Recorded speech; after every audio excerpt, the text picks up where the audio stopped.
K-Rock football for Prestige Jayco, lucky enough to be joined by former Cat, now Lion, ahead of a big clash between the two clubs at the SCG of all places. Linc McCarthy. Linc, thanks for joining us on K-Rock Footy. Great to catch up with you. Thanks for having me, Kingy. Looking forward to it. Brisbane flying 4-1, 4 consecutive wins. You take on the old mob again in another massive clash. Big game at the Gabba last year. Apparently you took a pretty good mark.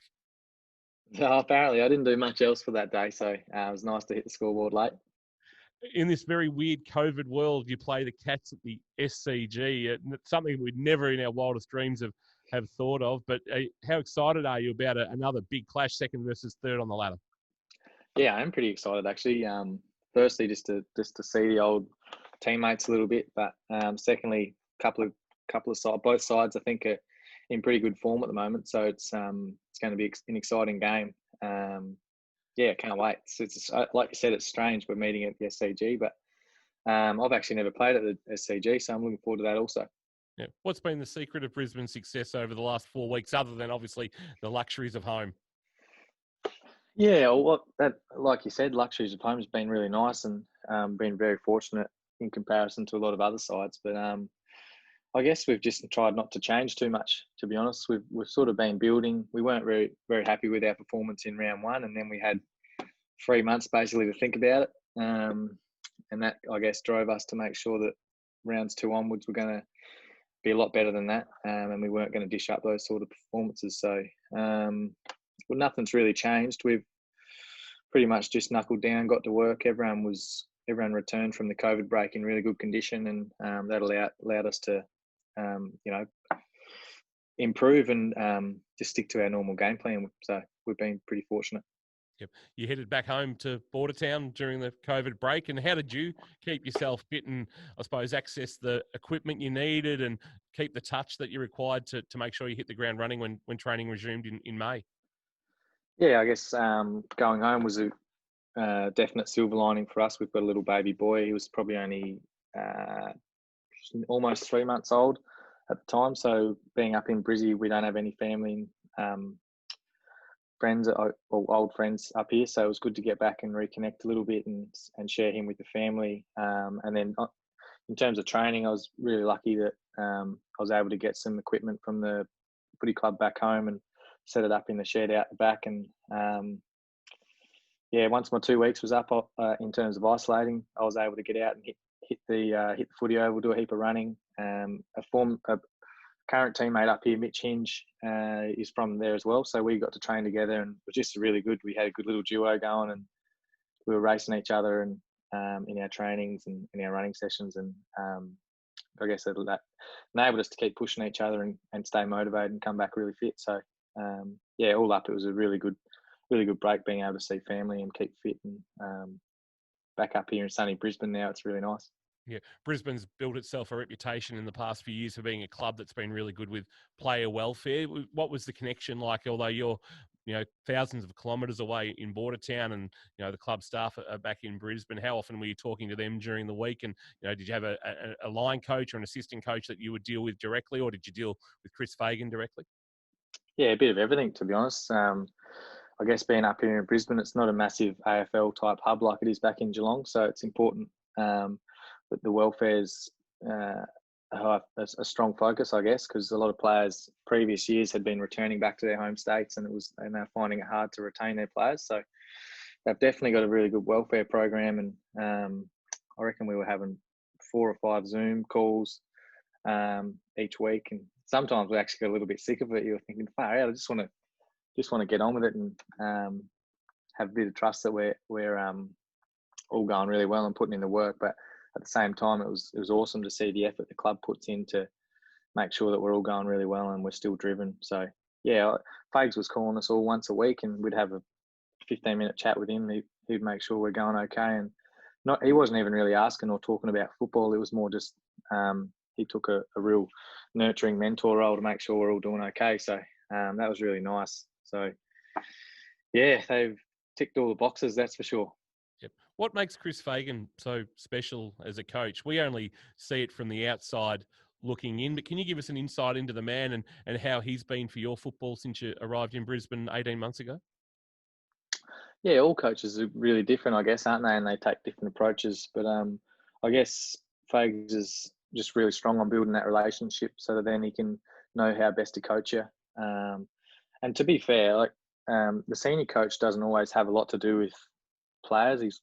All senior coaches have got such different things they need to cover off and prepare for each week.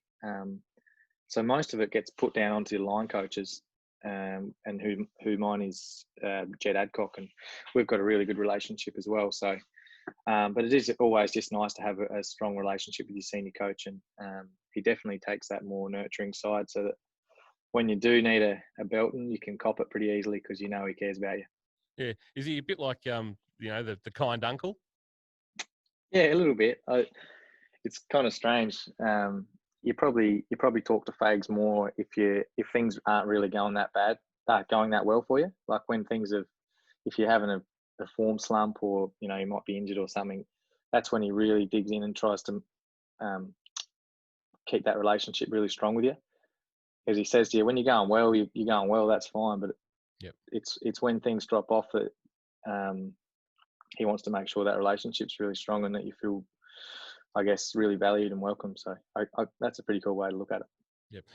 We know you've got talent, and we've seen that over the last 29 games. The irony of the matchup with the Cats is it'll be your 30th game for Brisbane. You haven't missed since you got to the club, whereas you only played 29 games in 7 years at Geelong. Is it the Queensland sun? Is it something different that the Lions have done with your body? Have you been able to pinpoint why now you're getting a clear run at it? Yeah, I get asked this a lot, Kingy, to be honest. The weather has to have something to do with it, but I can't discredit the program we've got going up here as well. Just as well, I was probably a little bit immature about the way I went about things at Geelong. The way I'd come back from injury and really just try and push myself to get back sooner than I should be aiming for was to my detriment. And sometimes it takes a little bit of reflecting to work that out. But yeah, the beautiful sun up here has been definitely good for the bones. And yeah, it's so easy to get up here, and particularly in the winter, you wake up, might be a little bit nippy, and then an hour later it's 25 degrees and sunny, and you're getting sunburn out in the training track. Like it's a polar opposite to what it was like down in Geelong. But yeah, certainly loved my time down in Geelong, but you can't beat the weather up here. Makes you wonder why some of those players were so keen to go before you got there several years back. It's almost the perfect football climate. You're not really scrutinised like you are in Victoria or the south or western states, and you obviously the weather's perfect. Yeah, it's unreal. We've got a really solid golf group that we get out every Wednesday. There's about 16 of us, so we get 4 groups of 4 going. We play in between Brisbane Golf Club and Brookwater Golf Club, and it's just obviously the weather doesn't really get in the way. It's never really a factor for us, so we just go out there and know that every Wednesday we're going to be out there getting a bit of vitamin D and generally looking for our ball in the scrub. You got to Brisbane knowing a few blokes. Obviously, Alan Christensen and Josh Walker were both at the club when you got there, who you'd play with at the Cats. Josh is now at North Melbourne and Bundy's still in Brisbane. But have you become mates with somebody that you didn't know a lot about, or had never crossed paths with when you got to Brisbane? Yeah, heaps, to be honest. I'm a pretty social sort of guy, so I tend to sort of just hang with everyone. I don't know. We're a pretty tight little forward line group, to be honest. I'm really good mates with Charlie Cameron, Cam Rayner, Eric Hipwood, Dan McStay, and now Tom Berry's sort of in the lineup as well, a bit more wheeled. It's a little bit actually disappointing in terms of the COVID stuff. We've had to have quite segmented groups, which means that your group who you are with, you stay really tight with, but it means that you're kind of separated from other groups a little bit. But then again, the positive is that you have a really gelled group of guys. So our forward line group has been really tight, and it's been really enjoyable to get to work with them. Yep. Who do you think you'll get as a matchup? Do you expect if Boozy plays, he'll go to Charlie, and you get somebody like a Jake Kolajasny or a maybe a Cam Guthrie will roll back and spend some time with you? Yeah, I was actually just thinking about it last night. I was going through some opposition analysis, and not that I have to do too much study on them. I sort of remember how they all go about their business. But yeah, I imagine Busey will take the most dangerous in Charlie. But then Charlie kicked 5 on him last game, so not really sure. They're all pretty solid defenders back there. I always struggled playing on Collar at training. He just sort of bullied me around a bit. But yeah, I'm looking forward to any matchup I get. It's to be honest, the Geelong backline they work as a unit. They don't really lock down on the one player as much. So they're a really good defence, and we're looking forward to seeing how we match up against them. SCG is a tough ground, notoriously for small forwards. I know you said you haven't played on it, but it's one kick and you're inside forward 50. You got to make the most of your opportunities. Yeah, obviously there's probably not going to be a hell of a lot of space. I guess what we've been priding ourselves on as a forward line group up at the Brisbane Lions is being a really contested, strong brand of footy. So I guess we've been sort of building over the last few weeks to try and bring that. And I think over the last couple of weeks in particular, we've shown that we can handle the contest a little bit better. And it's not to say we're happy with how we're going, but I think the trend in just being a little bit harder to play against is looking okay for us. But yeah, like I said, Geelong are a really tough, smart and gelled group of defenders. So it's going to be a good game. Off the field, how's fatherhood treating you? You mentioned the little one. Tell us a little bit about him. Yeah, he's going really well. Little Lenny, 5.5 months old, so he's changing every day, and it's been good fun. We've had me personally, I've had a fair bit of time to be able to spend with him most days because of the time restrictions of being able to be at the club. We spend a fair bit of time at home, so he's been a good distraction. Just means I've been on a bit more nappy duties than I thought I might be. But yeah, no, he's been good. He's pretty busy little fella. He doesn't let you relax too much, so definitely keeping us on our toes. And Taylor's been a great mum, so we're very fortunate. What's the one thing you learned about parenthood that nobody could tell you, or you don't read in a manual? Is there something that caught you by surprise that you didn't know? I actually thought I was going to be putrid at changing number 2s in the nappies, but I've been fine. Yeah, they haven't been too bad. I guess the one thing I always talk to new fathers or whatever, and they say, "Geez, you forget how much time you used to have." And I always used to sort of just shrug that off, like, "Oh yeah, rightio." But yeah, you definitely, when you're home, you've got things to do. That's for sure. There's no putting the feet up. Yeah, Linc. Now, be honest with me. Be honest. As a father, have you heard the baby cry? Lenny's cried, and you feigned sleep and thought, Taylor, you can get up to this one. Be honest. Have you done that? Well, what's the time now? About 8 hours ago. Nah. They know. Oh, geez, I can't lie. Taylor will know.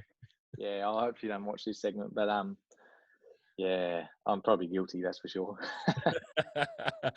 Linc, I'm actually a heavy sleeper, so that's my excuse. But yeah, no, Taylor's been brilliant. She's got all bases covered. No, I think it's a massive game of footy coming up. You'll get a couple of good nights' sleep in Sydney. I believe we speak on Tuesday. I believe you flew to fly down Wednesday and then obviously play Thursday night.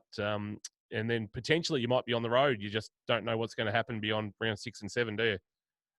No, not really. I guess because we come in contact with a Victorian club, we're there for a minimum 2 weeks in Sydney.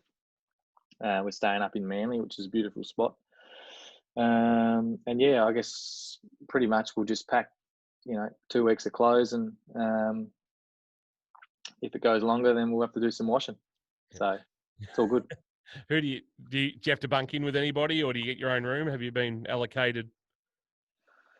No, from what I know at the moment, we don't have all the info just yet. It's been a little bit hard to find out exactly what's going on, and I don't envy the position of all the organisers. They've done a brilliant job, but I'm pretty sure we've got our own rooms, which is nice. So actually, I've got a little bit of study to catch up on, so it'll be a good couple of weeks to try and knuckle down on that. What are you studying?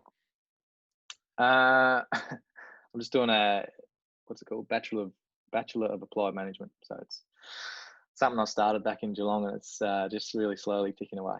Yeah, good stuff, mate. Link, great to catch up with you. We really enjoyed having you in the K-Rock box when you used to drop in occasionally to say hi. Unfortunately, it was probably I used to say, if we Linc McCarthy's joining us, we'd prefer to see you out on the field. But now we get to see you on the field in the Brisbane jumper. You're doing a wonderful job. Well done on what you've achieved over the last year and a bit. And for your sake, hopefully a bit of final success for the Lions come October, November 2020. Thanks, King. Yeah, it'd be nice if we don't go out in straight sets like last year, but we've got a bit of work to do before then.